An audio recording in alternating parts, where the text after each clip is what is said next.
Everyone, स्वागत है आप सभी का आज के इस वीडियो में। आज की वीडियो में मैं आप लोगों के साथ में डील करने वाली हूँ सीटेट नोटिफिकेशन को लेकर। जैसा कि आप सबको पता है कि सीटेट की परीक्षा हम लोगों को हर वर्ष साल में 2 बार देखने को मिलती है, बट इस बार आप लोगों की जो जुलाई वाला सेशन है वो नहीं हुआ। तो दिसंबर वाला एग्जामिनेशन में क्या कुछ बदलाव होगा, एग्जाम कब होगा, नोटिफिकेशन कब तक आएगा, इसमें क्या क्या नए चेंजेस हो सकते हैं, पेपर का पैटर्न क्या रहने वाला है, एग्जाम का पैटर्न क्या रहने वाला है, और पेपर 1 पेपर 2 किस तरीके से कंडक्ट होते हैं, उसको लेकर हम आज के वीडियो में डील करने वाले हैं।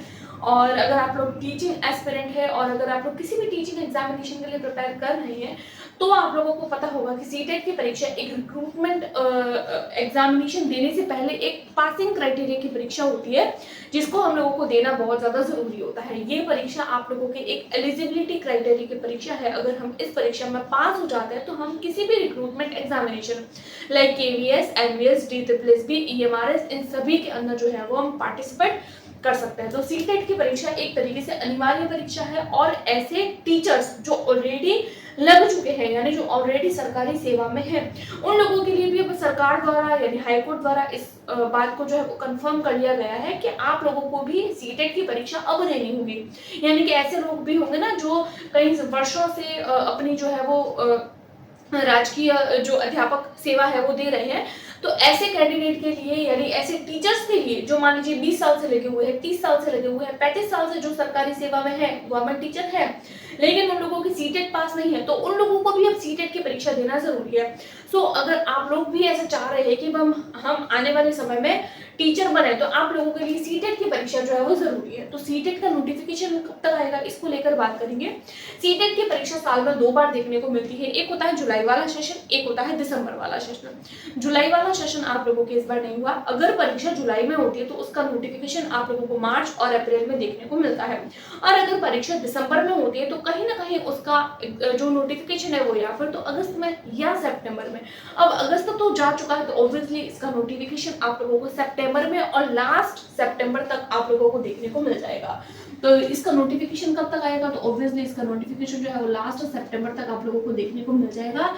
उसके अलावा इसके जो देखिए जैसे ही इसका नोटिफिकेशन आएगा उसके कुछ समय के कुछ दिनों के पश्चात आप लोगों को इसके फॉर्म फिलिंग का समय दिया जाएगा। आप लोगों को फॉर्म फिल करने हैं, फॉर्म भरे जाएंगे। इसके फॉर्म भरने के लिए आप लोगों को 1 महीने का समय मिलेगा। फॉर्म भरने के बाद में 1 महीने का समय मिलेगा और तैयारी के लिए समय नहीं मिलेगा। देखिए जैसे कि अभी सितंबर लगभग जो है वो जाने ही वाला है। अब है तो वैसे स्टार्टिंग है, 9-10 तारीख आज हुई है जब आप वीडियो देख रहे हैं, पता नहीं कौन सी डेट हो, 11 हो, 12 हो, 13 हो, 14 हो, लेकिन देखिए अब लगभग जो है वो अच्छे तौर पर देखें तो सितंबर के 15 दिन। उसके अलावा आप लोगों को अक्टूबर और नवंबर, अब हो सकता है कि ये परीक्षा आप लोगों को दिसंबर स्टार्टिंग में देखने को मिले, हो सकता है ये परीक्षा आप लोगों को दिसंबर एंडिंग में देखने को मिले। अगर ये परीक्षा दिसंबर स्टार्टिंग में देखने को मिल जाती है तो आप लोगों के पास में सितंबर के 15 दिन, अक्टूबर और नवंबर लगभग जो है वो आप लोगों के पास में 2.5 महीने। अब बीच में आप लोगों की दिवाली आएगी, फेस्टिवल आएगी, मैरिज सीजन होगा, तो बड़े बड़े तौर पर अगर एकदम ठोस तरीके से देखें तो आप लोगों के पास में 2 महीने है, और 2 महीने के अंदर अंदर आप लोगों को अपनी तैयारी करनी है, मॉक टेस्ट लगाने हैं, PYQ करने हैं, MCQ करना है, सब करना है, NCERT पढ़नी है और टेस्ट सीरीज भी देनी है और रिवाइज भी करना है, सब कुछ करना है। तो 2 महीने हैं, 2 महीने के अंदर ही आप लोगों को अपनी तैयारी करनी है। उसके बाद में हम लोग बात करते हैं इस पेपर का पैटर्न क्या रहता है। तो देखिए ये जो परीक्षा होती है वो साल में 2 बार देखने को मिलती है। इस परीक्षा में आप लोगों को 2 पेपर देखने को मिलते हैं। एक होता है आप लोगों के पेपर 1, दूसरा होता है आप लोगों के पेपर 2। एक होता है पेपर 1 और दूसरा होता है पेपर 2। अब पेपर 1 ऐसे कैंडिडेट के लिए होता है जो 1 to 5 के टीचर बनना चाहते हैं। पेपर 1 ऐसे कैंडिडेट के लिए होता है जो 1 to 5 के टीचर बनना चाहते हैं और जिन्होंने अपना डिप्लोमा किया है, एजुकेशन में डिप्लोमा, जैसे BSTC हो गया, DLED हो गया, इस तरीके का कोर्स अगर आप लोगों ने किया है तो आप पेपर 1 के लिए एलिजिबल है। और अगर आप लोगों ने BSc यानी कि अगर आप लोगों ने ग्रेजुएशन के साथ में अगर आप लोगों ने बीएड किया है तो फिर आप लोग जो है वो पेपर 2 के लिए एलिजिबल हो पाते हैं। और इस तरीके के जो टीचर्स होते हैं, इस तरीके के जो कैंडिडेट होते हैं वो 6th क्लास से लेकर 8th क्लास तक के टीचर बनने का मौका इन लोगों को मिलता है। तो ये कुछ पेपर का पैटर्न रहता है। आप लोगों के जो पेपर 1 होता है इसमें भी 5 सब्जेक्ट पूछे जाते हैं, पेपर 2 में भी आप लोगों के 5 सब्जेक्ट पूछे जाते हैं, 3-3 सब्जेक्ट दोनों में कॉमन होते हैं, 2 लैंग्वेज होती है। और इसका कंप्लीट जो पैटर्न है ना कि भाई पेपर 1 पेपर 2, तो इसको लेकर मैं नेक्स्ट वीडियो बनाऊंगी, उसमें मैं आप लोगों के साथ में सारी की सारी बातें डिटेल में डिस्कस करूंगी। तो अभी आप लोगों को सिर्फ इतना ही समझना है, पेपर 1 1 to 5 के लिए, पेपर 2 ग्रेजुएशन प्लस बीएड यानी कि 6 to 8 के लिए। अब उसके बाद में आता है कि सिलेबस क्या आप लोगों को चेंज देखने को मिलेगा। देखिए सीटेट की परीक्षा जो है वो पिछले कई वर्षों से हो रही है, 2011-12 के बाद से ये परीक्षा हो रही है।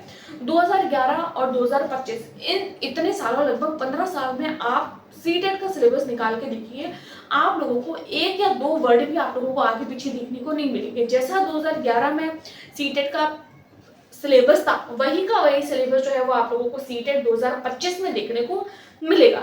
इसके सिलेबस में कोई आप लोगों को परिवर्तन, कोई आप लोगों को चेंज देखने को नहीं मिलेगा। सीटेट का जो सिलेबस है वो आप लोगों को सेम देखने को मिलेगा, लेकिन इसका जो डिफिकल्टी लेवल है, अब डिफिकल्टी लेवल का मतलब ये है, जैसे मान लीजिए आप लोगों ने 2011 का पेपर उठाया, 2012 का, 2013 का, 2018 का, 2020 का, 2022 का, 2024 का। अब आप लोगों को देखने को मिलेगा कि जो आप लोगों के 2011 का पेपर का जो डिफिकल्टी लेवल था, इवन अगर आप लोग 2018 का 2018 का एक आप पेपर उठाइए, एक 2021 का पेपर उठाइए, इन 2 सालों के सबसे पहले आप पेपर उठाइए। एक उठाना है आप लोगों को 2018 का पेपर और एक आप लोगों को उठाना है 2021 का पेपर। ये 2 साल के आप लोग पेपर उठाइए और इन पेपर का जो डिफिकल्टी लेवल है, क्या क्या इसमें चेंजेस है वो आप लोग देखिए। 2018 के पेपर में आप लोगों को ऐसा लगेगा कि एनसीईआरटी जिस तरीके से हम पढ़ते हैं ना, एज इट इज एनसीईआरटी के जो लैंग्वेज है उसी को एज इट इज ऐसे कैसे दे दिया। उसी के अलावा अगर आप लोग 2021 का पेपर देखते हैं तो 2021 वाले पेपर में आप लोगों को काफी डिफिकल्टी लेवल देखने को मिलेगा। सिलेबस सेम है लेकिन क्वेश्चन आप लोगों को घुमा के, जैसे मान लीजिए डाइजेस्टिव सिस्टम वाला क्वेश्चन है, तो डाइजेस्टिव सिस्टम वाले क्वेश्चन आप लोगों को 2018 का एकदम सिंपल देखने को मिलेगा और वही का वही क्वेश्चन 2021 में दिया गया है, बट उस क्वेश्चन को इतना घुमा दिया गया है, वही क्वेश्चन आंसर उसका वही होगा, क्वेश्चन भी वही होगा, लेकिन क्वेश्चन की लैंग्वेज एजर्शन पूछ लिया, एज अ रीजन पूछ लिया, और इस तरीके से आप लोगों को क्वेश्चन पैडागोजिकल तरीके से पूछ लिया, या फिर आप लोगों के जो है वो एकदम अलग तरीके से फिलअप टाइप में पूछ लिया और क्लासरूम के अकॉर्डिंग पूछ लिया, और किस तरीके से आप लोग जो है वो उसको क्लासरूम में अप्लाई कर सकते हैं, इस तरीके के क्वेश्चन पूछ लिया। तो वो जो क्वेश्चन को सॉल्व करना वो थोड़ा सा डिफिकल्ट होता है, काफी डिफिकल्ट होता है इस तरीके के क्वेश्चन को चेंज जो है वो डील करना। तो सिलेबस तो वही है लेकिन पेपर का जो डिफिकल्टी लेवल है उसमें आप लोगों को काफी परिवर्तन देखने को मिलेगा। अब हम लोग बात करेंगे एग्जाम डेट के, इसके एग्जैक्ट एग्जाम डेट क्या होगी। देखिए एग्जैक्ट एग्जाम डेट तो कोई नहीं बता सकता है, मैं नहीं बता सकती, कोई भी टीचर आप लोगों को अभी एग्जाम की डेट नहीं बता सकता, बट ये हम बोल सकते हैं कि आप लोगों की ये परीक्षा दिसंबर में होगी। अब दिसंबर में के ऐसा आप लोग मत सोचिए कि दिसंबर के एंडिंग में, 20 दिसंबर के बाद, हो सकता है कि दिसंबर के स्टार्टिंग में हो, 1 दिसंबर, क्योंकि हुआ भी है 1-2 बार स्टार्टिंग में, दिसंबर के स्टार्टिंग में भी आप लोगों को ये जो परीक्षा है वो देखने को मिली है। 1 दिसंबर को, 2 दिसंबर को, 10 दिसंबर को, 15 दिसंबर को, दिसंबर के महीने में कभी भी हो सकती है। तो ये परीक्षा आप लोगों के लिए जरूरी हो जाती है और इसके लिए इम्पोर्टेंट हो जाता है कि आप लोगों को इसकी तैयारी कैसे करनी है, उसको लेकर भी हम लोग आज की वीडियो में डिस्कशन करेंगे। जैसे कि देखिए अब पेपर 1 के लिए आप लोग अगर तैयारी कर रहे हैं, मान लीजिए आप लोग पेपर 1 के लिए तैयारी करते हैं तो 1 to 5 के आप लोग टीचर बनेंगे। और जब आप लोग 1 to 5 के टीचर बनेंगे तो आप लोगों को ऑब्वियसली 1 to 5 की एनसीईआरटी की बुक्स पढ़नी है। एक बात को आप लोग ध्यान रखिए, आप लोगों को इसके लिए 3 ही बातें फॉलो करनी है। एनसीईआरटी पहला आता है, एनसीईआरटी की बुक्स, दूसरा आता है आप लोगों को प्रीवियस से क्वेश्चन करने हैं, और पहला आता है आप लोगों को सबसे पहले एज पर सिलेबस पढ़ना है। जो भी आप लोग पढ़ रहे हैं ना एज पर सिलेबस, ऐसा नहीं है कि सिलेबस में कुछ और दिया है आप लोग कुछ और पढ़ रहे हैं, जो भी सिलेबस में है। अब मान लीजिए आप लोग 6th क्लास के एनसीईआरटी पढ़ रहे हैं और उसमें मान लीजिए आप लोगों को कोई एक ऐसा चैप्टर दिखा जो आप लोगों के सिलेबस में नहीं है, तो आप लोगों को उस चैप्टर को नहीं पढ़ना है। 7th क्लास की मान लीजिए आप लोगों ने एनसीईआरटी की बुक उठाई, उसमें मान लीजिए आप लोगों को 1-2 टॉपिक से 1-2 क्वेश्चन या फिर 1-2 आप लोगों को जो चैप्टर है वो ऐसे देखने को मिल रहे हैं जिसमें आप लोगों के सिलेबस में नहीं है, तो उस जो चैप्टर है उनको आप लोगों को अवॉइड करना है, उनको स्किप करना है, उनको पढ़ना नहीं है।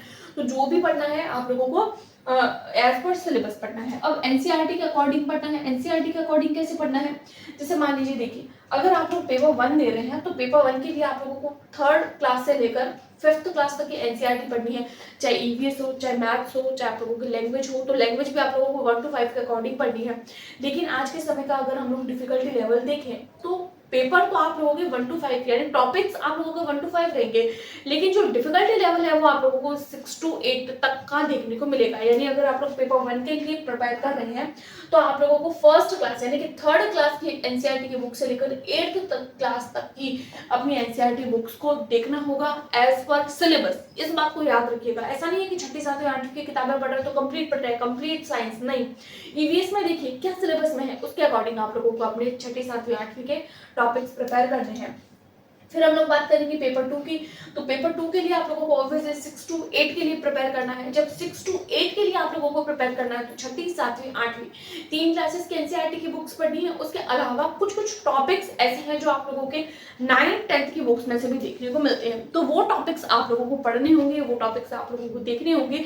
अगर आप लोग वो नहीं करते हैं, नहीं पढ़ते हैं, तो कहीं ना कहीं आप लोगों को लॉस होता है, चाहे आप लोग साइंस की बात करें, चाहे आप लोग मैथ्स की बात करें। अब मैथ्स में देखिए जो 10th क्लास की मैथ्स है वो काफी हार्ड है, 9th क्लास की जो मैथ्स है वो भी काफी हार्ड है, तो 9th और 10th की मैथ्स कंप्लीट नहीं पढ़नी है। आप लोगों को मैथ्स 8th तक की पढ़नी है, लेकिन जो क्वेश्चन प्रैक्टिस है वो आप लोगों को 10th क्लास 9th क्लास की बुक में से करने हैं। जैसे मान लीजिए आप लोगों के जो सर्व समीकरणों वाला होता है, फॉर्मूलाज वाला होता है, जैसे a + b का होल स्क्वायर, तो ये इनके जो क्वेश्चंस होते हैं वो आप लोगों के 10th क्लास की एनसीईआरटी में से भी क्वेश्चन बनते हैं। तो डिफिकल्टी लेवल आप लोगों को जो है वो 10 तक का रखना है, बाकी सिलेबस आप लोगों को 8 तक का रखना है।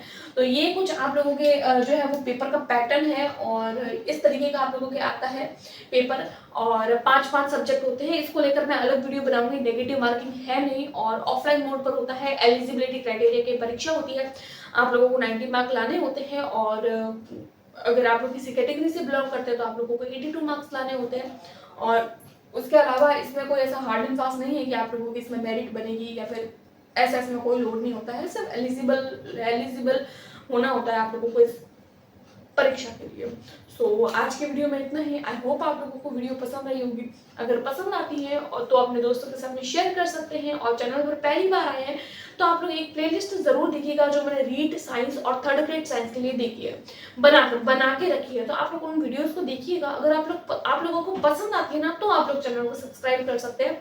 साइंस के काफी अच्छे नोट्स है, मेरे खुद के हैंड रिटन नोट्स है, फ्री ऑफ कॉस्ट आप लोगों को मेरे चैनल पर, मेरे टेलीग्राम ग्रुप पर अवेलेबल हो जाएंगे। आज की वीडियो में इतना ही। Thanks for watching.